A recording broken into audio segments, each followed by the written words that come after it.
gears a little bit this morning and read a different gospel lesson. This is from Luke 2. It's from Luke chapter 13. And it reads, "At that very time there were some present who told him about the Galileans whose blood Pilate had mingled with their sacrifices. He asked them, 'Do you think that because these Galileans suffered in this way, they were worse sinners than all the other Galileans? No, I tell you. But unless you repent, you will also perish as they did. Or those 18 who were killed when the Tower of Siloam fell on them, do you think that they were worse offenders than all the others in Jerusalem? No, I tell you, unless you repent, you will perish as they did.'" This is the gospel of the Lord. You may be seated. In the book of 2 Samuel, David is confronted by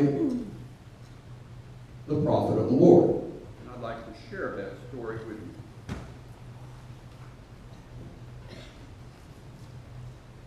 But the thing that David had done, which is his liaison with Bathsheba, the thing that David had done displeased the Lord, and the Lord sent Nathan to David. He came to him and said to him, "There were two men in a certain city, one rich and the other poor.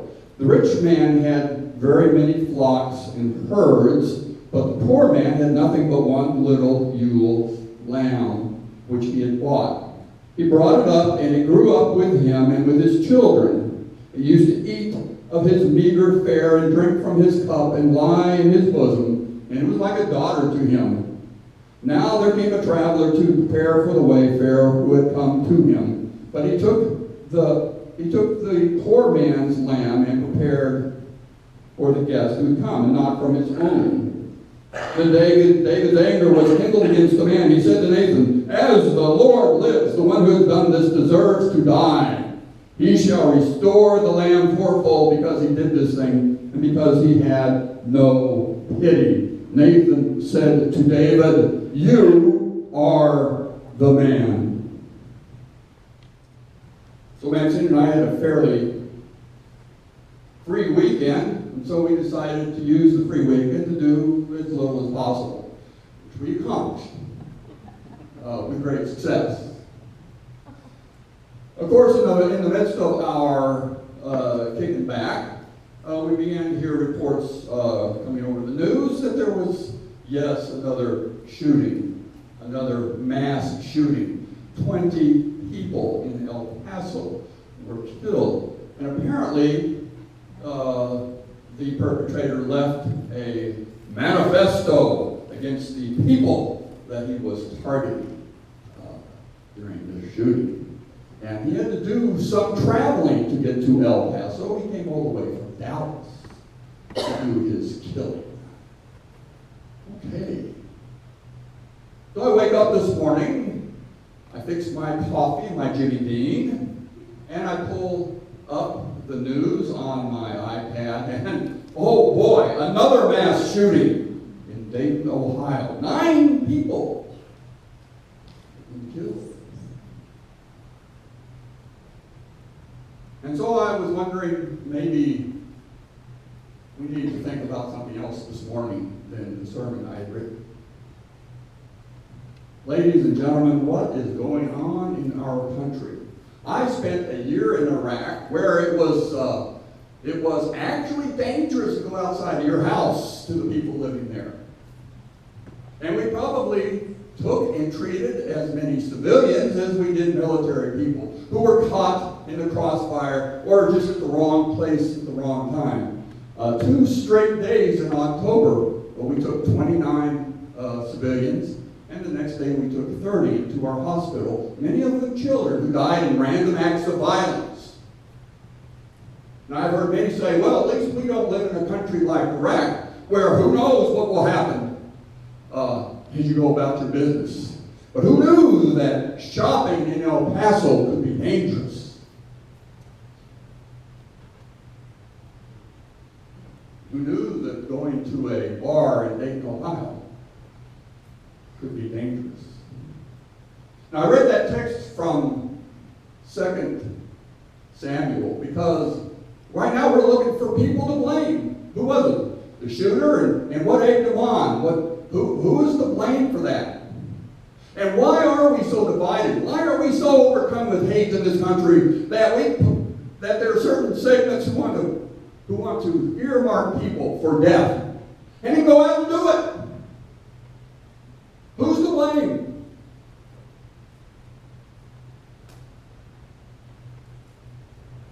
I like what Nathan said. You're the man.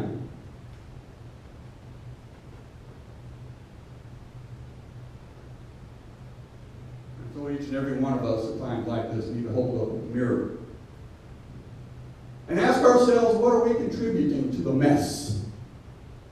What are we contributing to the divisiveness, the hatred, the suspicion that is so much a part?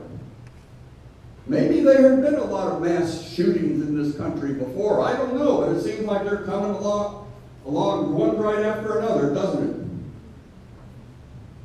Almost got through a week, and then what happens on Saturday?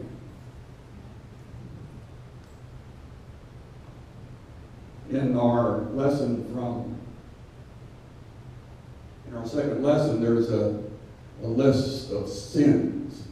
We like those lists of sins, especially when they include sins that we don't commit.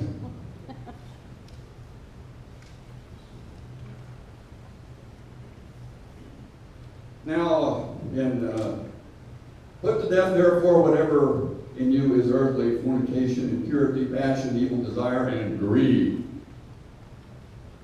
Our society tends to focus in on the fornication, impurity, passion. Those are the worst kinds of sins. But then there's the next list. But you must get rid of all such things: anger, wrath, malice, slander, and abusive language. Look at ourselves in the mirror. What do we individually contribute to the state our country is in? Because it appears, ladies and gentlemen, that you can't even go to a Walmart or a shopping mall. One wonders if we can compare ourselves favorably to a country like Iraq. What do you think? I don't know.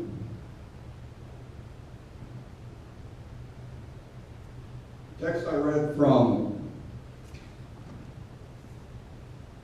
chapter 13 of Luke. Unless you also repent, says Jesus.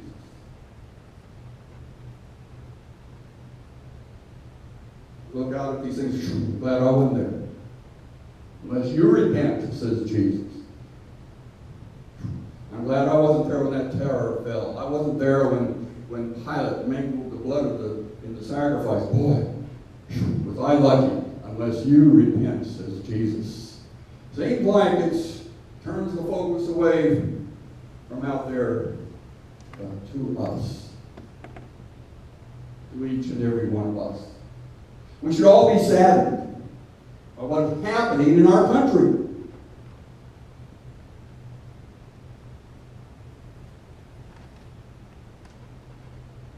What is the source of this violence and this killing?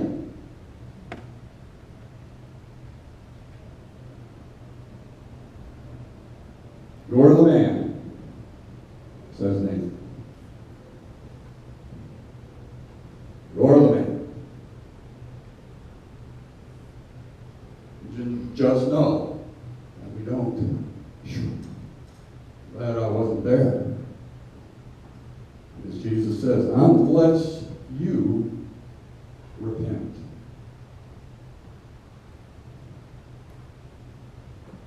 Unless you repent. Start off our service with forgiveness and repentance.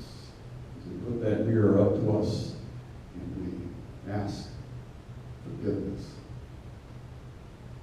First thing we should do is look for scapegoats. Look for someone to blame. One person handled that gun. One person shot that gun in Dayton and in El Paso. What is the source of the hate and division?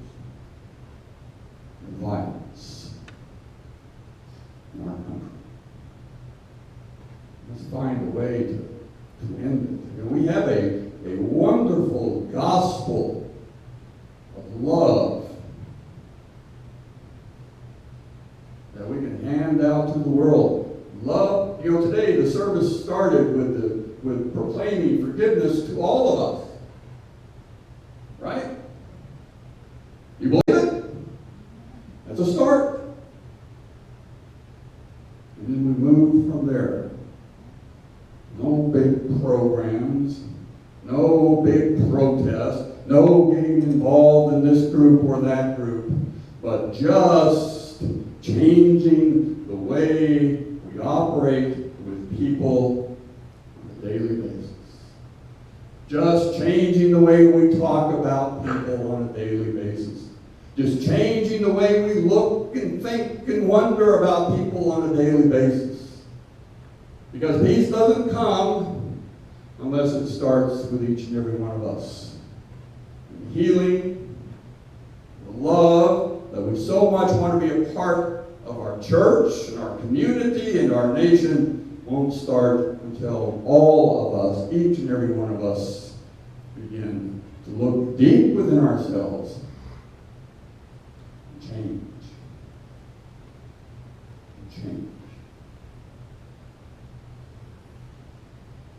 Almost like you don't want to read the news anymore.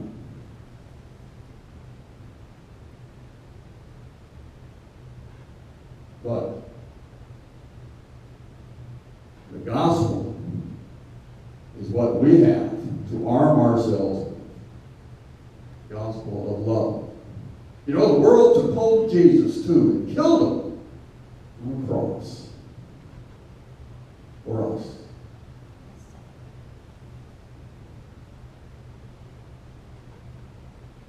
We're forgiven. We're restored. We're alive. We can start changing things. First with myself, and then with each and every person I come in contact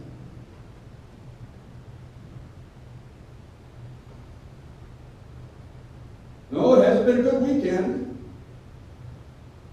I got to put my feet up. Then I listen to the news.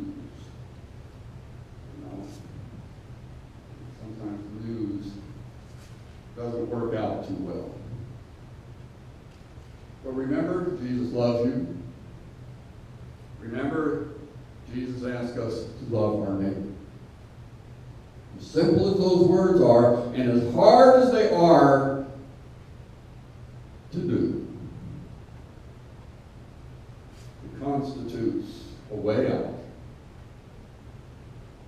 of the kind of whirlpool that is heading down the drain we seem to be in. So we don't need to start big. We just need to start with each and every one of us. Each and every person we come in contact. Share the love and the gospel with others. Amen? Amen. Let's sing our next hymn.